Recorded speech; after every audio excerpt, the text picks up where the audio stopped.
ada anak. Anak kau belum kahwin lagi ya. Anak kau perlukan kau. Anak kau masih belajar lagi ya.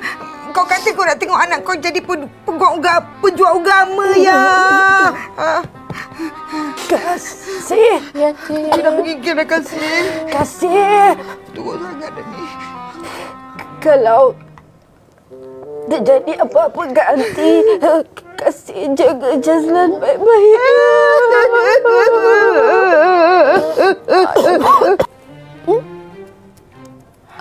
Ya, Yanti, ya. Yanti.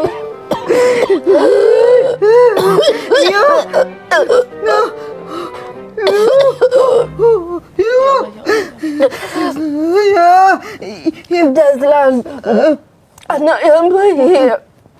Dia. Hormat orang tua. Pandai jaga hati. Dia akan jaga kasih macam dia jaga hati.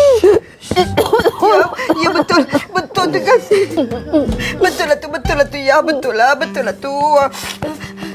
Jah. Aku kat sini. Ya, kau nampak aku ada kat belakang kau ni. Kau tak nampak aku. Kau janganlah buat macam ni. Aku ada. Kau rasa aku sempat. Sempat.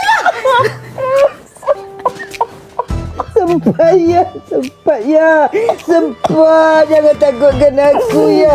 Kau dulu muda-muda kau pernah macam ni tapi kau hidup lagi. Aku tak tahu lah kau hidup lagi ke tidak. Ya. Kasih. Jajak arwah bapa anak aku ni. Dia pesan kalau nak buat kahwin, buat kenduri besar-besar, bagi orang makan sedap-sedap, berkat. Ya. Abang. Alamak dia dah. Ya Allah. Kasih. Ya Allah. Minta maaf, ya tak dapat buat yang sakit. Alamak. Sabar. Kasih. Pergi ambil air.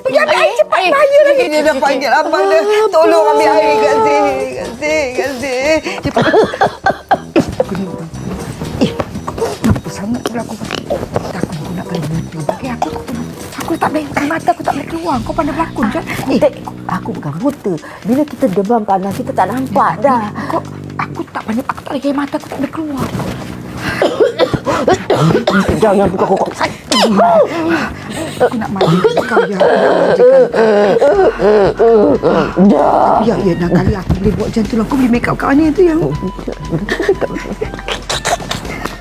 Cari. Kau memang lah.